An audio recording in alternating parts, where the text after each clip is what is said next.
Tragedi yang menimpa Afan Kurniawan adalah tragedi kemanusiaan yang tidak bisa dilupakan begitu saja.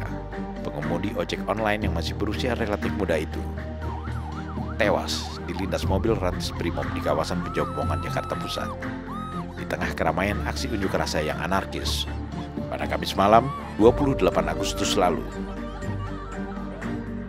Tewasnya Afan Kurniawan yang sedang mengantarkan makanan pesanan konsumen terjadi akibat kecerobohan para petugas Brimob yang berada dalam mobil rantis.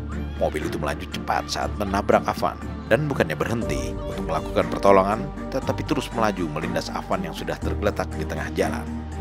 7 petugas Brimob yang terlibat dalam insiden tersebut kini sedang diperiksa secara intensif oleh Divisi Propam Polri sebagai komitmen Polri untuk menindak tegas anggotanya yang melanggar aturan.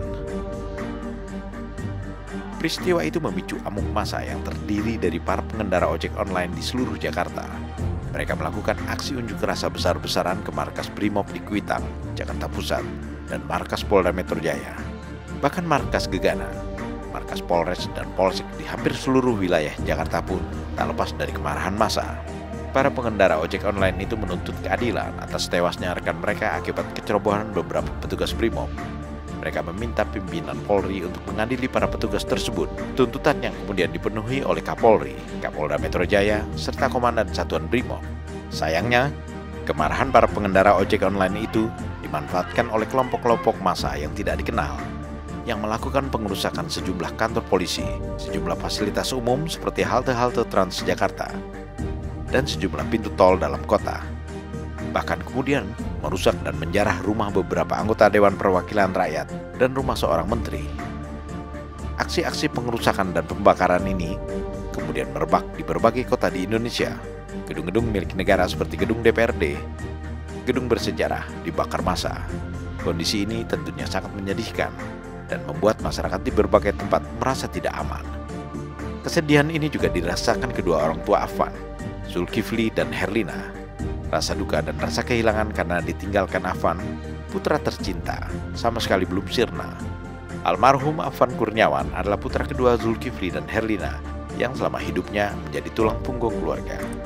Kepada tim liputan Kanal Minmot yang datang mengunjungi tempat kediaman keluarga Afan, Ibunda Afan yang kini berusia 44 tahun mengaku sangat dekat dengan almarhum Afan Kurniawan.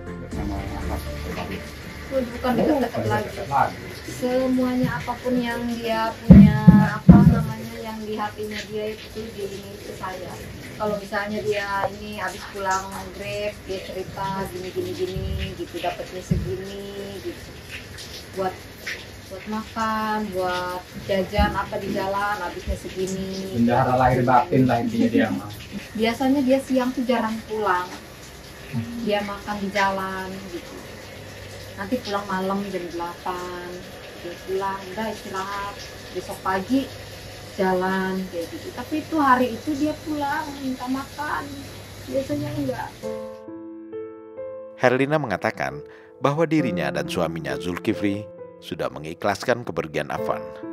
Ia bahkan merasa sangat terharu menyaksikan betapa besarnya ungkapan simpati yang disampaikan tokoh-tokoh masyarakat, para pejabat dan politisi, serta anggota masyarakat dari berbagai tempat, termasuk ribuan pengendara ojek online yang mengantarkan jenazah Afan ke pemakaman.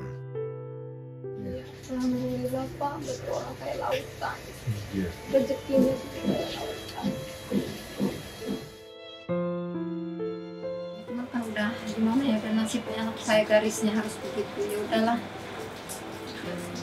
Cuman ya itu minta sama yang nabrak anak saya itu aja, sama tuntas itu. Tragedi yang menimpa Afan Kurniawan dan keluarganya juga memperoleh perhatian khusus dari kepala negara. Presiden Prabowo Subianto mengaku sangat sedih dan kecewa dengan peristiwa meninggalnya Afan dan memerintahkan Kapolri untuk mengusut tuntas para anggota Brimob yang terlibat dalam kejadian ini.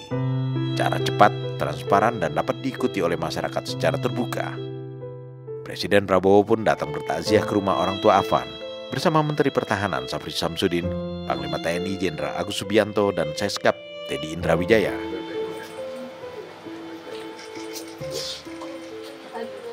anakku mengangkat saya, Pak. Saya nggak ada.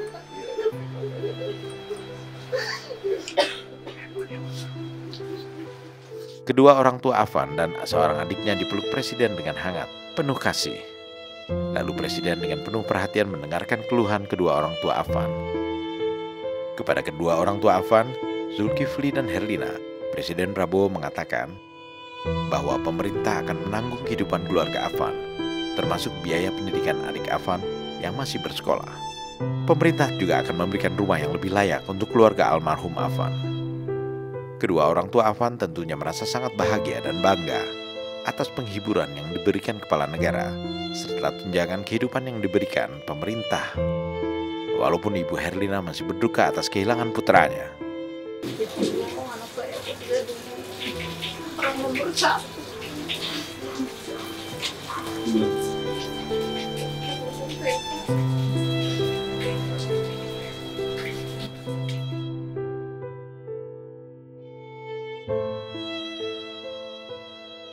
Ya, semuanya dijamin, baik dari sekolah anak saya yang kecil, yang nomor 3, untuk semuanya biaya hidup saya ditanggung pemerintah. Berlebih.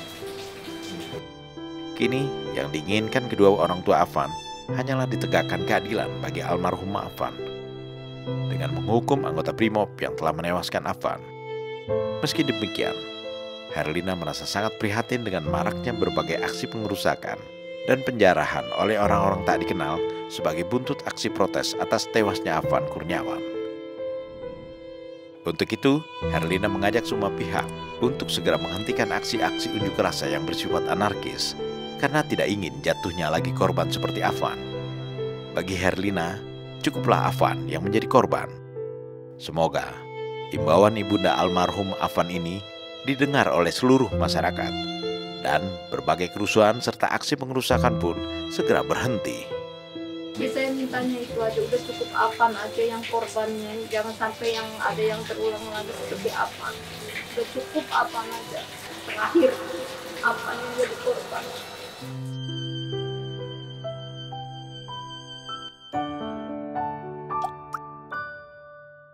Men of our time.